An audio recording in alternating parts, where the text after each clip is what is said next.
Mukunda jewellers తెలంగాణలో మొట్టమొదటి factory outlet మన కొత్తపేటలో ఫిబ్రవరి 14న గొప్ప శుభారంభం. అందమైన ఈ శుభారంభంలో ఎన్నో విశేషాలు. ముకుందా జ్యువెలర్స్ కొత్తపేట. మేడం, నారా లోకేష్ యువగాలం అయితే అయిపోయింది. ఇప్పుడు శంకరారం సభ అయితే నిర్వహిస్తున్నాడు. ప్రతి జిల్లాకు సంబంధించి ఒక్క రోజుకి 3 నియోజకవర్గాల్లో అయితే ఈ సభను ఏర్పాటు చేసి కార్యకర్తల్లో ఎలక్షన్స్ ముందు పెద్ద ఎత్తున జోష్ నింపేందుకైతే ఈ కార్యక్రమం నిర్వహించినట్టుగా అయితే చెప్తున్నారు. ఎలా ఉండబోతుంది అంటారు శంకరారం సంబంధించి? నిన్నైతే మొదటి రోజు కంప్లీట్ అయిపోయింది. ముందు శంఖారావం అని పలకలేనటువంటి వ్యక్తి పార్టీ కార్యకర్తల్లో లేకపోతే ప్రజల్లో ఏమి జోషులు నింపుతాడు అనేది ప్రజలే నవ్వుకుంటా ఉన్నారు. నిజంగా వాళ్ళ క్యాడర్కి సంబంధించిన వాళ్ళే ఏమి మీటింగులు రా బాబు కర్మ, అసలు ఏదో ఆరిపోయే దీపానికి వెలుగెక్కువ అన్నట్టుగా ఈయన గారి మీటింగులు ఉంటున్నాయి. ఆల్రెడీ జగన్మోహన్ రెడ్డి గారు నిన్న మీరు ఆ శంఖారావంలో కనుక మీరు చూసినట్లయితే కనుక నెలకి 1500 రూపాయలు చొప్పున సంవత్సరానికి 18,000 రూపాయలు ఇస్తారట. సంవత్సరానికి 18,000 రూపాయలు 45 సంవత్సరాల వాళ్ళకి ఆల్రెడీ జగన్మోహన్ రెడ్డి గారు ఇవ్వడం జరుగుతూ ఉంది. తల్లి వందనం పేరిట 15,000 ఇస్తారట. ఆల్రెడీ జగన్మోహన్ రెడ్డి గారు అమ్మఒడి ఇవ్వడం జరుగుతూ ఉంది. నిజంగా ఏమనాలో అసలు ప్రతిదీ కాపీ పేస్ట్. ఇప్పుడు సంక్షేమ పథకాల రూపంలో డబ్బు దోచిపెడుతున్నాడు అని మాట్లాడే టీడీపీ జనసేనలు ఈ రోజున అవే సంక్షేమ పథకాలు ఇంకాస్త ఎక్కువగానే ఇస్తాం మేము పేరు మార్పులతో అని చెప్పుకుంటున్నారు కదా. వీళ్ళకి డబ్బులు ఎక్కడి నుంచి వస్తాయి? మాట్లాడితే జగన్మోహన్ రెడ్డి గారిని పట్టుకొని మీ బాబుగాడి సొమ్మిస్తున్నారా అని మాట్లాడటం బాగా పరిపాటు అయిపోయింది వీళ్ళకి. ఒక్కటైతే గుర్తుపెట్టుకోవాలి, ఏ నాయకుడు ప్రభుత్వంలోకి అడుగుపెట్టినా వాళ్ళ బాబు జేబుల్లోంచి ఎవ్వరూ తీసుకొచ్చి ప్రజాపాలన చెయ్యరు. ప్రజల సొమ్ముతోనే ప్రజాపాలన చేస్తారు. కాకపోతే ఆ ప్రజల సొమ్ముని ప్రజలకి సద్వినియోగం చేస్తూ, ప్రజలకి మంచి చేస్తూ, ప్రజల భవిష్యత్తుకి దిక్సూచిగా నిలబడేవాడినే నాయకుడు అంటారు, దిక్సూచిగా నిలబడేవాడినే ముఖ్యమంత్రి అంటారు. అట్లా ఇప్పటి వరకు కూడా ఇటు ఈ మధ్య షర్మిలమ్మ గారు కూడా వీళ్ళకి తోడుగా తయారయ్యారు.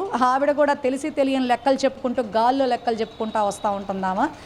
మరి సాక్షాత్ నిర్మలా సీతారామన్ గారు నొక్కి వక్కాణించింది. జగన్మోహన్ రెడ్డి గారు ముఖ్యమంత్రిగా అడుగుపెట్టిన నాటి నుంచి ఇప్పటి వరకు కూడా అతను రాష్ట్రం కోసం చేసింది అన్ని ఈ ఆర్బీఐకి సంబంధించినటువంటి ఇన్స్ట్రక్షన్స్ ఏవో ఉంటాయి కదా, దానికి లోబడే 1,77,000 కోట్ల రూపాయలు చేసింది తప్ప ఎక్కడ మించి చెయ్యలేదు అని క్రిస్టల్ క్లియర్గా ఆవిడ రిపోర్ట్ ఇచ్చిన తర్వాత కూడా గాల్లో లెక్కలు చెప్తూ 8 లక్షల కోట్ల రూపాయలు అప్పుందని మాట్లాడుతుంటే ఆవిడ విచక్షణ రాహిత్యానికి, ఆవిడ నాలెడ్జ్లెస్ మాట్లాడే పదాలకి నాకు చాలా నవ్వొస్తుంది.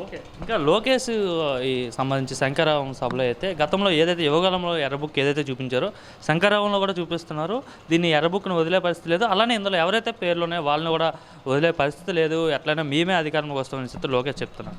మిమ్మల్ని సిబిఐ వదిలిపెట్టదు, అది చూసుకోండి.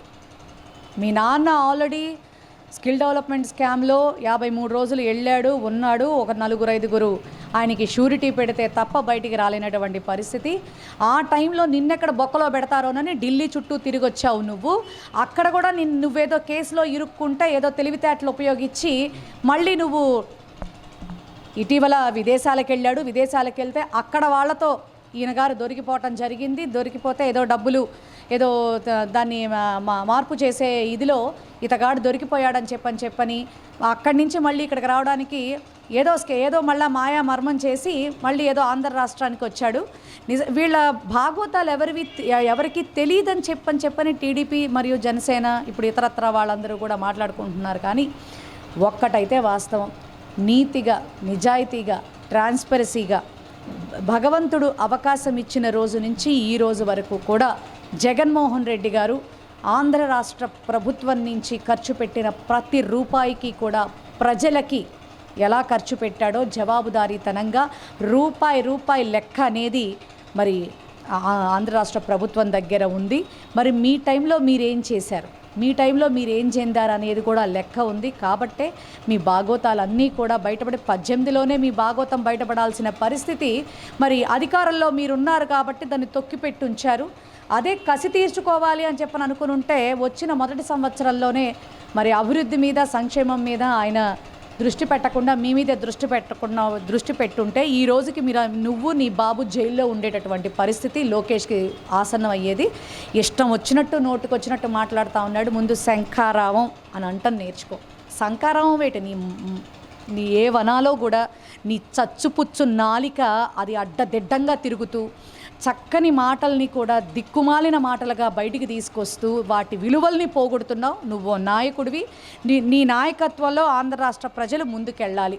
నువ్వు ఎర్రబుక్కు చూపిస్తే ఎంత, ఎర్రబుక్కు చూపించకపోతే ఎంత? అసలు నువ్వేమైనా చిత్రగుప్తుడు అనుకుంటున్నావా? నీ చిట్ట భగవంతుడి దగ్గర ఉంది, ఆంధ్ర రాష్ట్ర ప్రజల దగ్గర ఉంది. అందరికీ ఎవరికి ఓటు వేయాలి అనే ఫుల్ క్లారిటీ అనేది ప్రతి ఒక్కళ్ళకి ఉంది. ప్రతి ఒక్కళ్ళు కూడా ఇక్కడ రచించుకుంటున్నారు. నువ్వు ఎర్రబుక్లో రచిస్తున్నావేమో. మీకు అందరికీ సరైన గుణపాఠం చెప్పాలి. ప్రత్యేక హోదా విషయంలో మీ నాన్న ఎంత మోసం చేశాడో అట్లాగే ఆంధ్ర రాష్ట్ర ప్రజలకి మరి 600 హామీలు ఇచ్చి ఈనాడు ఆన్లైన్లో వెబ్సైట్లో చూద్దామన్నా కూడా ఆ మేనిఫెస్టో కనపడకుండా చేయటంలో కానీ మరి సంపూర్ణ రుణమాఫీ చేస్తానన్నాడు, రైతులకి రుణమాఫీ చేస్తాడు, డ్వాక్రా వాళ్ళకి రుణమాఫీ చేస్తా అన్నాడు, నిరుద్యోగ భృతిస్తానన్నాడు, బాబు వస్తే జాబ్ వస్తుందన్నాడు. 100 మాటలు చెప్పాడు. ఈ రోజున 20 లక్షల ఉద్యోగాలు ఇచ్చేస్తామని చెప్పని నువ్వు చెప్పటం అనేది నిజంగా చాలా హాస్యాస్పదంగా ఉంది లోకేష్ గారు. మీరు మాట ఇచ్చి తప్పే బ్యాచ్ అయితే మాట మీద నిలబడి కన్న తండ్రి పేరు ప్రతిష్టలు ఎవరెస్ట్ శిఖరం అంతా ఎత్తుకు తీసుకెళ్ళినటువంటి వ్యక్తి జగన్మోహన్ రెడ్డి గారు. అతన్ని మీరు ఎదుర్కోవడానికి మీరు సిద్ధంగా ఉన్నారు.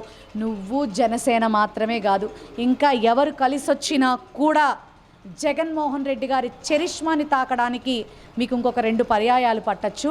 సిద్ధంగా ఉండండి. ఖచ్చితంగా మీరో జగన్మోహన్ రెడ్డి గారో మరి 2 నెలల్లో ప్రజలు తీర్పిచ్చి మరి ఎవరు నిజమైన నాయకుడు అనేది చూపించబోతా ఉన్నారు. మరి ఛాలెంజ్ చేస్తూ ఉన్నాం.